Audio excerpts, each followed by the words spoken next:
It's a testing ceremony at the Awakeners Academy. To evaluate the strength and rank of students, the professor calls them one by one to enter a special portal that leads to a room with a specially trained demon heart capable of absorbing and measuring the students' energy. Then it displays their current rank and future potential for the whole academy to see. Most students turn out to be just E-rank losers. Some are proud to get D-rank with high potential. Then the top genius of the academy steps forward. He's the rich heir of the strongest guild, and everyone is eager to see his results. He enters the room with the heart, completely confident he'll become the biggest sensation and rank number 1 in academy history. He unleashes his power, and outside all the students cheer. He gets a high-tier D rank with the potential to reach S rank someday. His friends are especially proud, convinced this arrogant guy is a rare talent in the world. One of them even laughs at a humble boy named Si Chen, who's next in line. He's sure Si Chen will get nothing but disgrace, but Si Chen just ignores him and steps forward. He enters the room like everyone else, but this time, the demon heart is scared. Si Chen hasn't even used any skills yet, and the heart already shows a high-tier D rank, shocking everyone. Then he uses the weakest skill card he devoured from a monster, and easily reaches C rank. While everyone is still trying to process that, Si Chen goes even further. He switches to a stronger class card, and now the demon heart starts panicking. The moment he releases his power, a storm forms in the sky. The rank display glitches, showing S-rank potential. The professors are shocked, but this is only the beginning. Soon, the single S turns into triple S rank, and then the system displays an error due to maximum load. Now the professors are genuinely scared, and they rush into the testing room. When they enter, the entire room is destroyed. The demon heart is fried, completely dead. This has never happened before, so they have no idea what just happened. Meanwhile, our boy casually walks out. He actually devoured the demon heart after accidentally killing it with his overwhelming power. So who is Si Chen really, and why is he so strong? Well, he's a regressor who returned from a future where the entire world was conquered by demons. He was the last survivor, fighting for years, until he finally defeated the Demon King by self-destructing along with him. And then, after a blinding light, he woke up back in the past, in his dorm room. He feels confused and wonders if he has somehow reached the afterlife. But when he looks outside the window and sees people standing there, he slowly starts to realize what has happened. After a moment, it finally hits him that his wish has come true, and he has regressed back in time to his university days from 10 years ago. Just then, a strange hologram appears and informs Chen that the integration of the power of gluttony has been completed. As he keeps staring out of the window, he realizes that he now has 3 years left before the first Demon Lord Wrath descends. He remembers clearly that this Demon Lord was the one responsible for everything that followed. Wrath is the one who opens the gates of hell, and after that the other Demon Lords follow one after another into the human world. Our hero decides that he must find the place where Demon Lord Wrath will appear, and eliminate him before the gates can even be opened. Once he snaps out of his thoughts, Chen focuses on the interface floating beside him, and it now displays his stats clearly. Our hero wonders if this is some kind of game menu or system since he never had anything like this in his first life. Back then, he had only relied on his awakened power, something only 1 in 10,000 people got. The National Awakener University is meant to recruit such potential awakeners, but unfortunately when Chen was here the last time, he had completely failed to awaken. At that time he had grown used to being bullied, which explains why he had woken up in the infirmary like this. Just then, the system opens another panel and shows him a lightning-type assassin card, which he instantly recognizes as the class he had obtained in his previous life. The boy gets startled and wonders if he has awakened earlier this time. He quickly decides to test it out, but before he can finish switching to the class, his roommate and friend Ma Long shows up, who is an E-ranked flower chanter. The poor guy has bandages on his cheek and has come to check whether Chen is okay. Luckily, Long cannot see the floating panels, which makes Chen certain that only he is able to see them. His friend starts examining him closely after noticing that all of Chen's injuries have already disappeared, and he wonders how a non-awakener is recovering faster than someone like him who is already awakened. Our boy remembers Long from his previous life. This same roommate had managed to awaken during university, yet he had ended up as one of the weakest awakeners, and was murdered miserably on the 3rd day after Wrath's descent. Chen smiles quietly as he looks at his old pal again. Long then reminds him that their rank test is scheduled for tomorrow and that they both need to get ready for it. Long feels bad for our boy, thinking he still has not awakened yet, but he reminds him that this rank test is extremely important if he wants to graduate. As they walk through the lively streets, Chen casually comments that it has been a long time since he has seen so many people around, which ends up scaring the hell out of his roommate. Chen keeps thinking that if he does nothing in this life, they are all going to face the same miserable future again. Because of that, he decides that he needs to train as hard as possible and raise his level quickly. However, there's another problem, since at this point in time the only way for an awakener to gain experience and level up is by defeating monsters inside demon lairs. These lairs are completely controlled by the major guilds, which means weak people or outsiders like him have almost no chance to level up at all. He opens his status window and studies his stats, wondering where he stands compared to other awakeners, and even the monsters themselves. The government has classified awakeners into ranks starting from E and going all the way up to S class. Chen knows that most students in the university are stuck at E rank, with only a few barely reaching D rank at best. He glances at his friend and quietly mocks him in his head, feeling at least confident that he ranks higher than him. Just then, a ball suddenly flies in and smacks straight into the poor nerd, knocking off his glasses and sending them shattering. It turns out they have once again run into the bully Gong Chung and his lackeys, the same guys who beat them up just the day before. Chung smirks and asks the nerd why he did not bring him crates of drinks when he already knew he was paying here. Long quickly apologizes and is about to go buy the drinks with his own money, but Chen steps in and stops him, saying that the one who should be apologizing here is actually Chung. The moment he sees the bully again, Chen is pulled back into the painful memories from his past. Back then they used to try and drown him in sink water, and instead of feeling any guilt, they would say they were just forcing him to awaken. That day they only stopped when Chen finally passed out. Long had rushed to check on him at that time, but the moment Chung heard Chen say anything, he came back just to hurt him even more. Now back in the present, Chen has made up his mind to teach these bullies a proper lesson. After hearing Chen speak up, Chung and his lackeys start moving in again, clearly ready to shut him up for good. Our hero looks straight at Chung, knowing well that this guy only picks on the weak because his older brother is a big shot as the student council president. As the bully steps closer, the students around them begin to gather, already feeling pity for Chen as they expect him to get beaten up again. When Chung reaches him, he asks once more what Chen had just said, but Chen calmly repeats that he should stop bothering them from now on. Hearing this, Chung loses his temper and immediately throws a punch at him. This time though, Chen raises his fist and blocks the attack with ease, even pushing the bully back. Everyone around them is left shocked because as far as they know Chen has not even awakened, yet he just stopped a strong attack like it was nothing. Chung grows even more furious and rushes in again, while Chen calmly prepares himself and switches his class to Electric Assassin. Long stands there stunned, while Chung activates his indestructible demon armor and charges forward with a heavy strike. Before he can even get close, Chen dashes in first and smashes him away with a lightning-charged punch. Everyone around cannot believe their eyes as the so-called weakling Chen sends the school bully flying with a single punch. Even after getting beaten this badly, Chung refuses to calm down and shouts at his minions to step in and take revenge for him. Meanwhile, his lackeys are already shaken after seeing what Chen just did. Chung forces himself back on his feet and charges at our hero again, but once more he gets beaten down and slammed away without any chance. Watching their so-called boss get crushed like this, the lackeys quickly realize they stand no chance at all and immediately run off. The poor nerd who witnesses all of this is left completely stunned, unable to close his mouth as he struggles to accept that his roommate who got beaten just yesterday has suddenly become this strong. Chen, on the other hand, realizes that just like in his past life, he can switch into his assassin state whenever he wants, and even at level 1 his stats are enough to handle low-level awakeners, which means his current rank should be at least D. But there is still one thing he has not confirmed yet. Even after defeating someone, the system has not given him any level up. Thinking about this, Chen almost goes ahead to finish the bully completely while everyone around watches in panic. Just at the final moment, the vice president of the student council, Ling Yu, steps in and tells Chen to stop. She reminds him that even if Chung was at fault, this level of beating is already more than enough. She assures him that the bully will not dare to trouble him again, and because of that, our hero finally decides to let him go. As he backs off, Chen starts wondering why the student council is this eager to step in and save someone like Chung, even though he was merely putting up an act and didn't actually mean to murder him. He knows that people like these bullies need to be punished properly, otherwise they will keep targeting anyone weaker than them again and again. Chen then walks away with his roommate, while the bully's lackeys watch him from a distance, hiding and talking among themselves that they should never even think about provoking Chen again. That night, while Long tries to tell the other roommates how Chen has awakened into a ridiculously strong lightning assassin, none of them take his words seriously. Long keeps explaining how their once weak friend managed to beat Chung so badly, but Xiang Zuo, who is an E-ranked nucleus mage, treats it like a joke.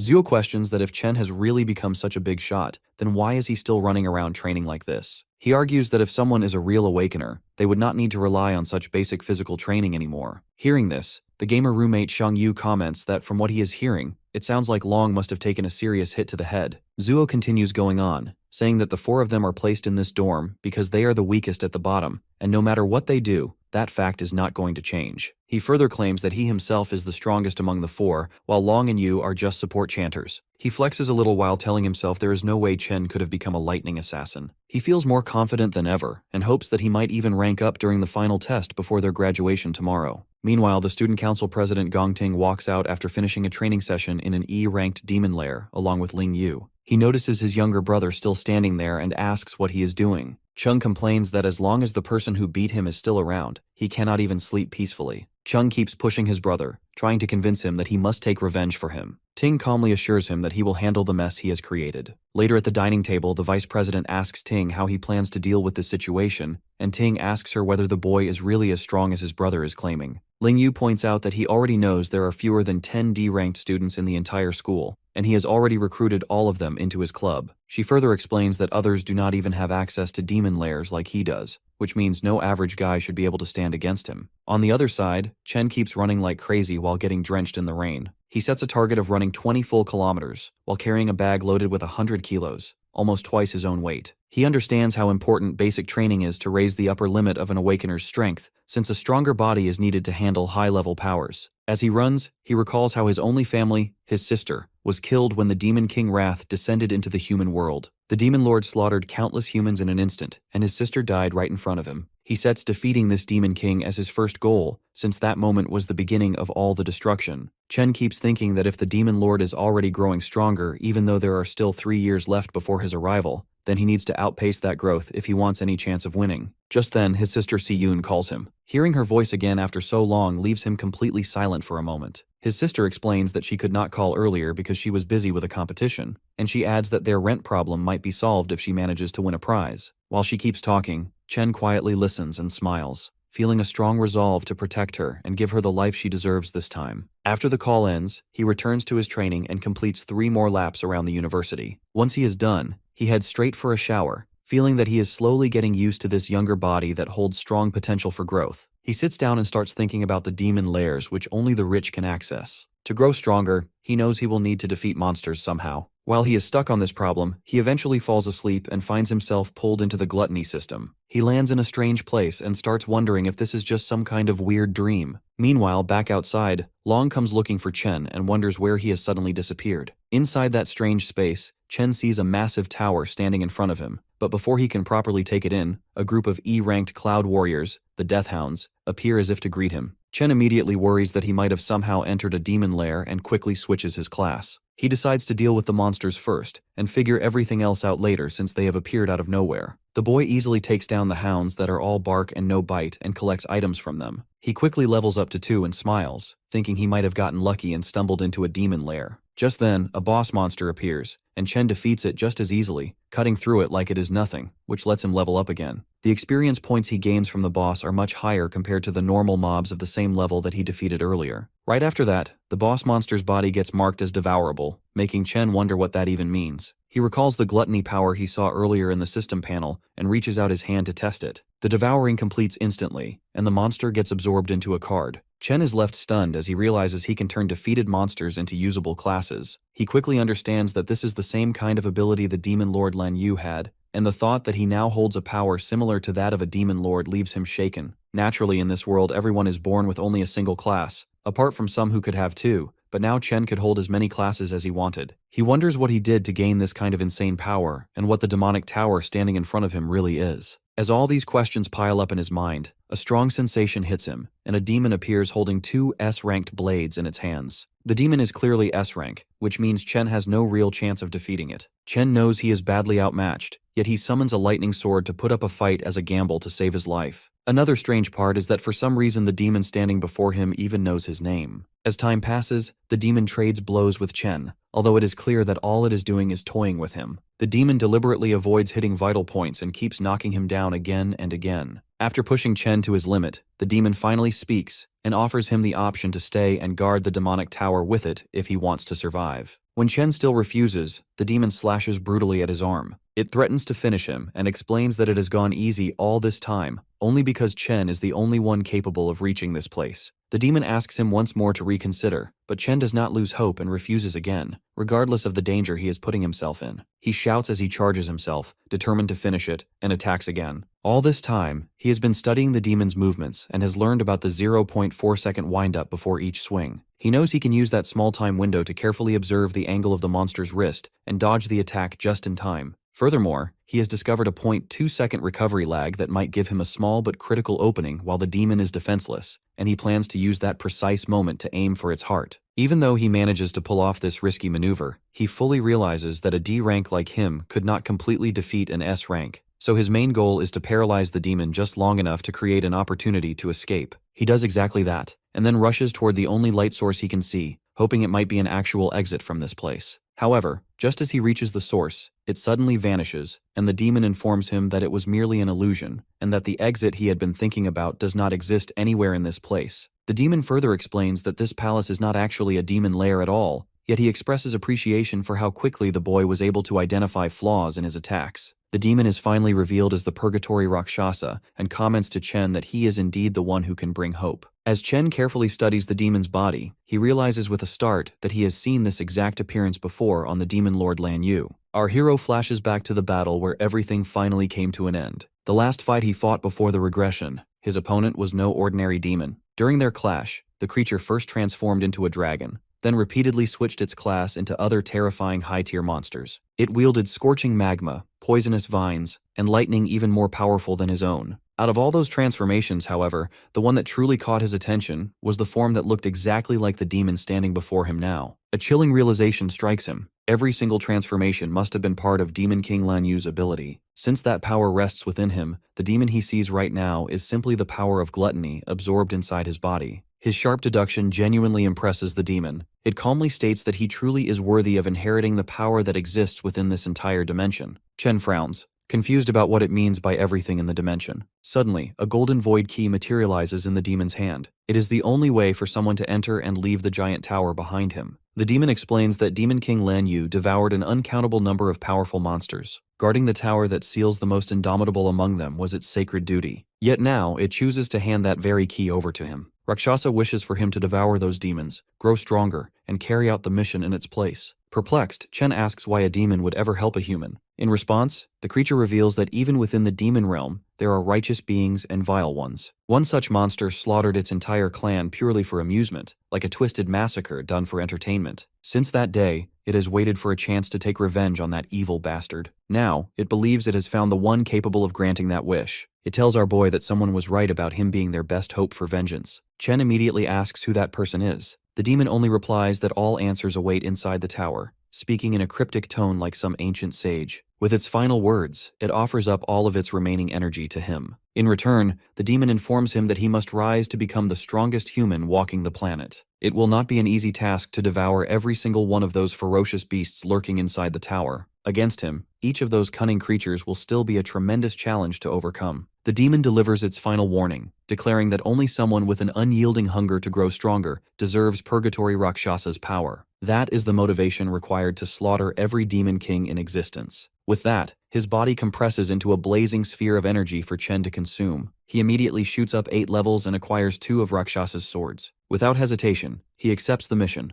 vowing to carry out the fallen Star Warrior's final wish as promised. On top of the stat boosts, he unlocks the ability to absorb power from dead humans and demons alike, along with gravity manipulation. By morning, he slowly opens his eyes, waking inside the dorm like any other normal day. He suddenly bolts upright when a loud voice echoes through the room. His roommates are already preparing and tell him to get moving too if he plans on reaching school in time. When he notices his body is completely unharmed and intact, he questions whether everything he experienced was only some bizarre dream. However, his updated stats confirm that is not the case at all. Everything he witnessed carried over. After jumping from level 2 to level 10 overnight, he cannot help but wonder what rank he now holds. Just then, his roommate begins poking fun at him. He brings up how a certain someone was shamelessly praising him the other night, going on about how cool and insanely powerful he supposedly became. Ma Long quietly peeks from across the room, pretending like he had nothing to do with it. Either way, his roommate challenges him to prove during the ranking assessment. That will decide who is strong enough to keep the title of Dorm King.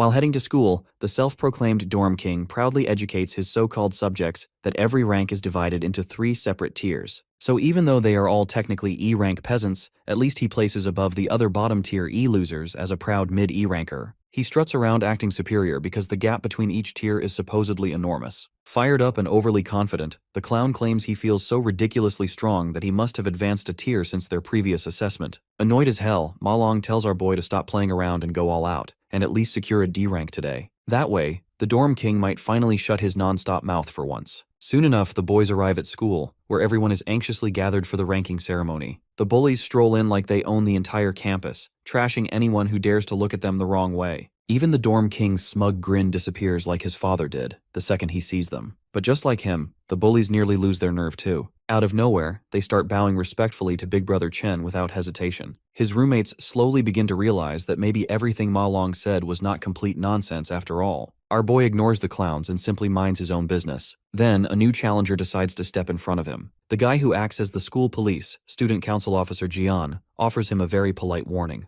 Apparently, the student council president personally sent him to discipline the idiot who dared raise a hand against his precious little brother. All of Chen's friends immediately scatter and go into hiding. They are terrified of Jian, the enforcer who handles all the dirty work for the student council president. His roommates cannot figure out why the D-rank monster is suddenly targeting our boy like this. He steps right into Chen's personal space. The president's loyal lapdog boasts that his keen sense of smell lets him judge exactly how strong someone is. And right now, all he can smell from him is a pathetic, weak loser. Amused by the insult, our boy flames him back without hesitation. Gene completely loses his mind the moment he gets called a dog. Before a fight actually breaks out, the overgrown pup's master orders him to stand down before they make a public scene. After doing some digging, he discovered that his little brother was the one who started the fight first. Getting beaten up was simply the consequence of punching someone clearly above his size. With that said, the president shoots him a glare sharper than daggers. But our hero is not the slightest bit intimidated. At that moment, a professor announces that the rank assessment ceremony is officially beginning and requests all present students to step forward when their name is called. Hearing that, the president tells his dog they are leaving. He assumes this was a one-time incident, and Chen will not cause any more problems after their intimidation. Watching from high above, a man curiously asks the vice president why she is observing the ranking ceremony today. He wonders if a rookie has caught her interest. The lady smiles faintly, saying this year will be quite interesting.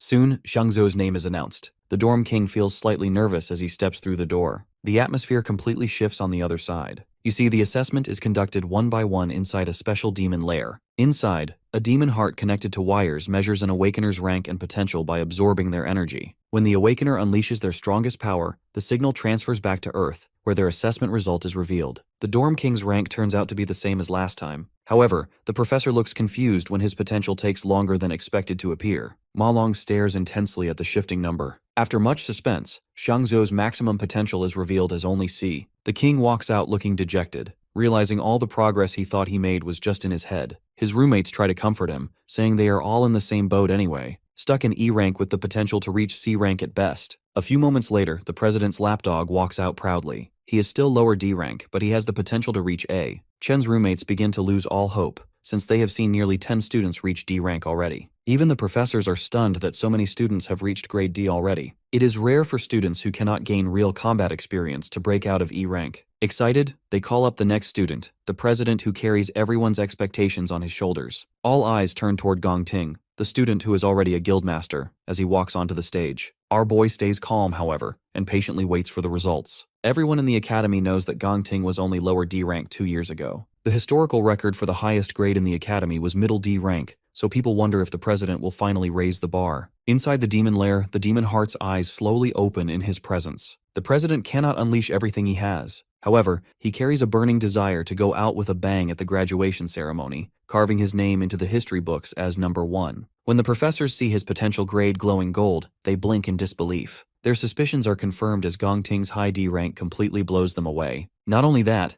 excitement erupts through the crowd at the sight of the first potential S rank in history. The president's lackeys glaze their boss nonstop. Even Chen's roommates burn with jealousy while watching a legend being born before their eyes. The professors quietly discuss among themselves that the news must be sent immediately to the administration. They need to treat their precious S-rank candidate with the utmost care, making sure he does not leave the country. On top of that, he is the youngest student involved with the guild in the academy, Their school's name is practically guaranteed to dominate the headlines. Observing from above, Principal Yuan Long realizes that Vice Pres Ling Yu already knew about his potential. That is exactly why she came personally to watch the ceremony. However, she spices things up by saying he was not the only one she came to observe today. Besides the flashy president, there is another student she finds far more intriguing. Right on cue, that very student is the next one to be called onto the stage. Jean comes up with a bright idea and decides to taunt the mysterious urban legend, as he urges him not to turn out as another E-rank trash just like his roommates. He says they will become a laughingstock if that ends up happening, and it should count as a disgrace for them to even appear at such a prestigious event in the first place. Long backs up his friend and boldly claims that he will knock everybody's socks off. The crowd stares in pure anticipation as Chen finally enters the demon lair. The demon heart instantly senses intense pressure as Chen approaches, and our hero recalls that the best way for an awakener to secure a solid future is to join a high-ranking guild. He knows that the only path to that goal lies in strong performance during the graduation combat assessment, where candidates must choose members of their liking to form a squad of 10 people. The squad that takes first place receives direct recruitment into the nation's top-tier Imperial Guild, so the purpose of this test stands very clear to everyone watching. Jean begins recruitment and introduces another low-tier D rank to his boss, while he proudly claims that their party now stands fully complete. He explains that they already have all the D ranks along with the president's brother on their team, so there is no possible way for them to lose first place at all. Chen understands that strong students will eventually gather to form the strongest party, while the weakest will also group together in the same way, which creates a brutal environment of survival of the fittest, where weak links get cast out and eliminated without hesitation. After some time passes, Long starts to feel anxious about why the screen shows no change at all, and the crowd quickly assumes that Chen must be so weak that the system fails to even register his presence properly. Chen then convinces Ting that the remaining students are nothing but trash, so they should just leave without wasting more time here. However, right as they prepare to leave, the screen suddenly flickers and reveals a high D rank label, which sends the entire crowd into chaos, while shock spreads across their faces. The president, along with the student council, also reacts in disbelief at this unexpected result. Yet the system soon detects a strange deviation within the results. It turns out that Chen uses the system to calibrate what his level 10 base stats in his unchanged physical form actually translate into during evaluation. After he sees a D rank, he switches class to the Infernal Death King, which stands as his weakest devoured class so far. The rank instantly shifts from high D to mid C, which completely blows the crowd away while the council struggles to believe that the machine still works properly at all. Even the scientists begin to question the situation as they wonder why the results keep changing, and soon they start to suspect that the machine might truly be malfunctioning beyond repair. At that exact moment, an instability appears within the demon heart, and the results deviate once again in a strange manner. Chen notices this and decides to switch to a stronger class, so he becomes the Purgatory Rakshasa. The demon heart becomes anxious, while a violent storm rises outside the demon lair, and Jian shouts in confusion. Sang treats it like a celestial omen that signals history rewriting itself since their dorm has produced a divine monster. In the very next moment, the potential flickers to S rank, which leaves both the scientists and President Ting completely stunned at what they just witnessed. However, the system suddenly displays a warning that the user's potential exceeds its maximum load and remains undetectable under current limits. Jean's brain almost shuts down like a blue screen of death as his soul nearly leaves his body from pure shock. As the system begins to break apart under overwhelming pressure, the scientists rush forward in panic to ensure that no harm reaches the student at any cost. But when they finally arrive, they freeze in disbelief as they find a shriveled raisin sitting where the demon heart once existed,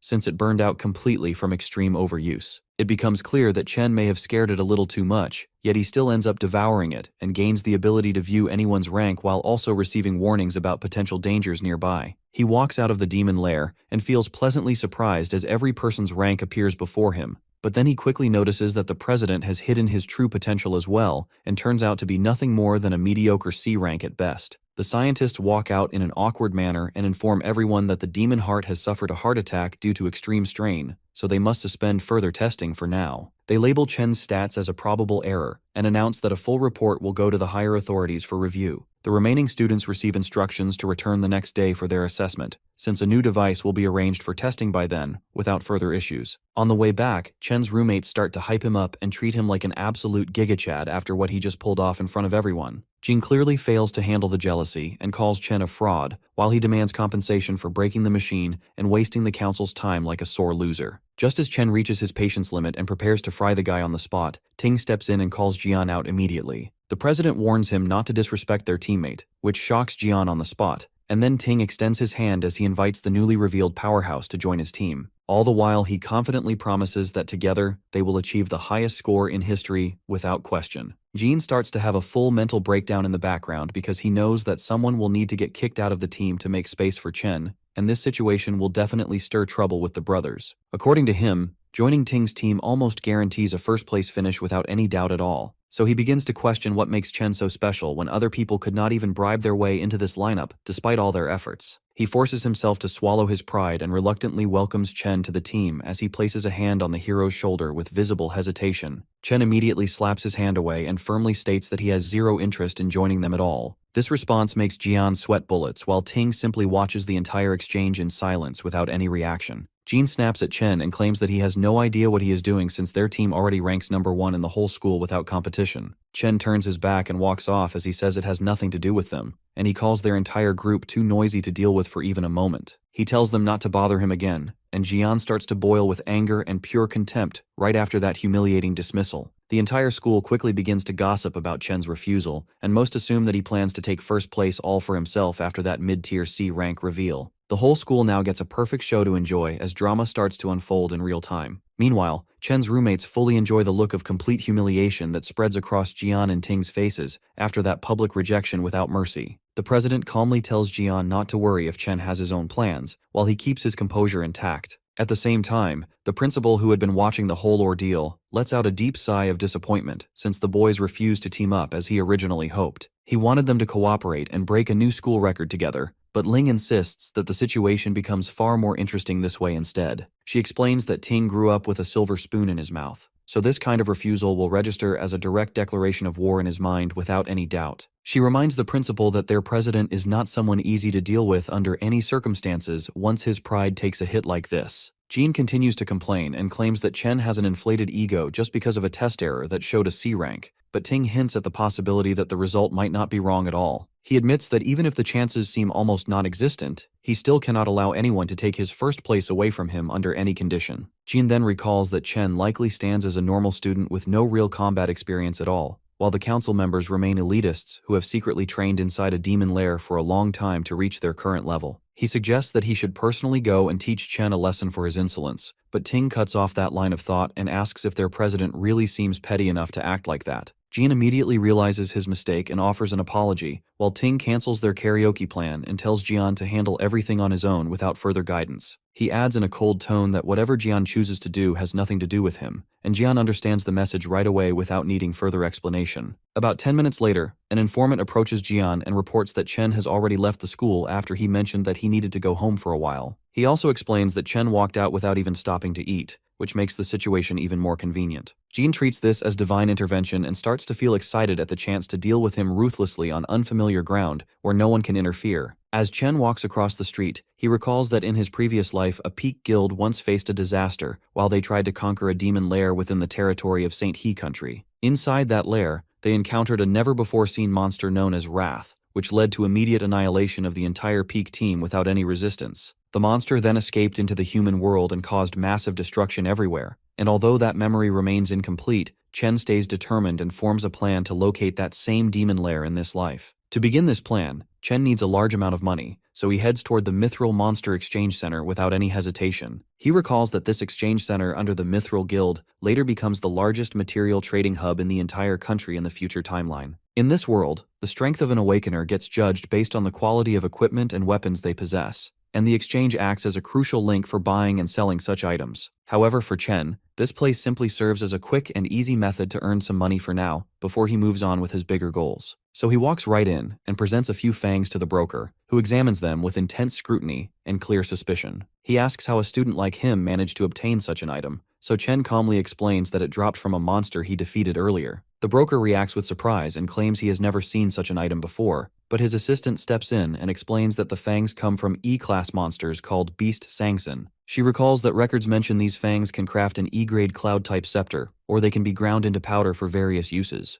The arrogant broker cuts her off and drops the fang back on the table as he claims that an E-grade item has very limited value anyway. He begins to brag that their exchange operates as a VIP system, where they deal only with awakeners who have identity and high status in society. He states that he only handles D-grade items and above, and uses that as justification for not recognizing such a low-tier E-grade item at all. In his mind, he complains about the lack of high-grade customers lately, and sees no benefit in dealing with someone low-tier, since it will not help his promotion chances. He calls the whole situation a nuisance, and tosses the responsibility toward his assistant Lee without another thought as he steps aside. She politely hands Chen an envelope of cash and asks if he requires help with anything else beyond this transaction. Chen checks the amount of 18 grand and decides it will handle his rent problems for now without much stress. He then takes out the glowing greatsword that he obtained from the Purgatory Rakshasa, which immediately captures her full attention. Although she has never seen anything like it before, she estimates that it must be at least a B-grade item, or possibly even an A-grade one at best. The broker walks back in with raised brows and dismisses her claim as pure fantasy since A-grade items usually cost around 1 million. He argues that he has worked there for many years and has never witnessed anything even close to an A-grade item in reality.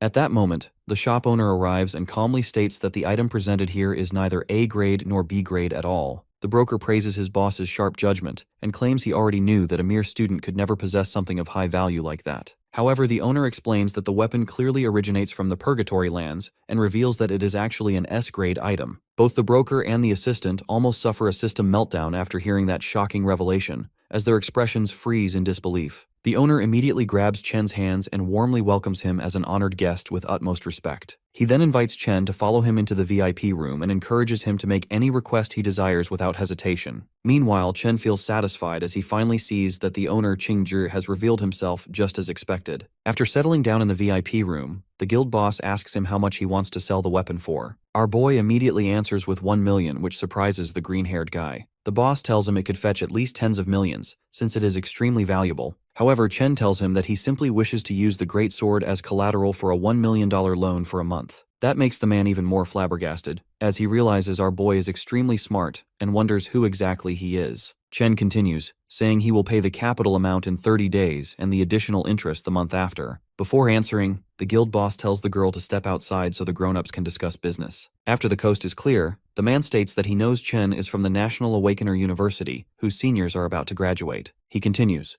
saying that he knows the graduation test will take place in 30 days and that the reward will be 1 million. The guy then directly asks our hero if he is completely sure he will ace that test. The guild boss then pulls out his Sherlock side and realizes that Chen is in dire need of money and would not be here unless it was his last option. In the end, he declares that he will lend him 1.5 million immediately, with absolutely no interest. Putting his hand forward, he smiles and says that this will be the start of a beautiful friendship. Chen is left speechless by the display, and the man even reassures him that he will not let a single word leak out from this room. He simply asks that in return, our boy should come to this guild whenever he wants to trade something else. Chen thinks to himself that this man managed to figure everything out so easily, yet still did not try to scam him. He now understands why the guild boss becomes a big shot in the future. Our boy then shakes his hand while thinking that he needs strong allies if he ever wants to defeat the Demon Lord. A few moments later, the contract is completed, and the money is sent to his account instantly. The guild boss then asks if he needs to borrow a weapon for the tournament since he just gave his away. Even though he does not have any S-rank gear, he still has plenty of high-quality A-rank equipment to choose from. Chen tells him not to worry, then simply summons the other greatsword he obtained earlier, leaving the guild members completely blown away. With that, our boy takes his leave, while the guild boss immediately promotes the pink-haired girl to supervisor for securing such a high-level client. Before Chen leaves, he realizes that he forgot to buy something and turns back toward the counter. A few hours later, he is now standing in front of a bus stop.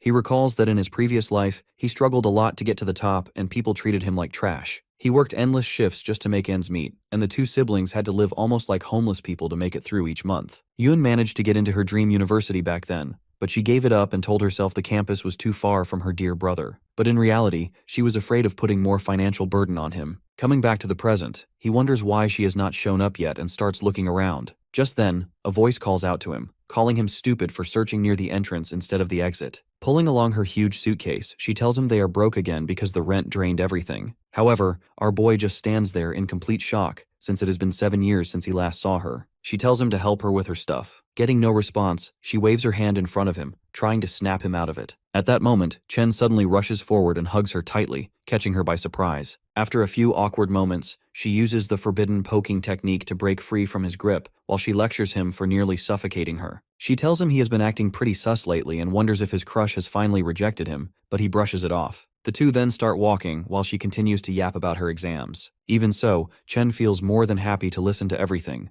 telling himself he will never let anything happen to her in this life. Meanwhile, in an alleyway, a few thugs wait around for something. After confirming that our hero will pass through here, Jian tells his goons to stay low until their target shows up, then ambush him together. Getting a crazy smile on his face, he tells himself that he will definitely punish the guy for what he did. One of the thugs asks him if they would get in trouble if the situation escalates from here. The Cloud Assassin tells him that he initially wanted to teach that guy a lesson, but his recent encounter has really pissed him off. Recalling how Chen humiliated him, he tells the trash bags to leave something for him and swears that he will teach our hero a lesson that he will not forget. Jean goes off about how he is the best cloud assassin there is, and starts drooling as he imagines the look on his target's face. Coming back to our hero, Yun reminds him that he has been acting really strange and wonders if it is because of the exams. She plays it off and says that a weakling like him should not think too much about it. The sister reminds him that he always told her to keep going no matter what, and leave the rest to fate. Trying to lift his spirits, she starts singing a motivational song as they walk into the alley. Chen feels pleasantly surprised that she managed to notice that he changed so easily, but realizes that she does not know that he has awakened his powers and has become rich. Hearing his confident reply that he is fine, she wonders if it is just his male pride speaking. Yoon shakes her head while she thinks that her brother is finally becoming a man. Meanwhile, in the distance, one of the thugs tells Jian that there is a girl with their target. That makes the guy extremely excited since the alley has no cameras, and Chris Hansen cannot catch them. However, our boy instantly senses the evil intentions and realizes that it is those same scumbags from the student council. Taking out some off-brand AirPods, he places them in his sister's ears and tells her to listen to a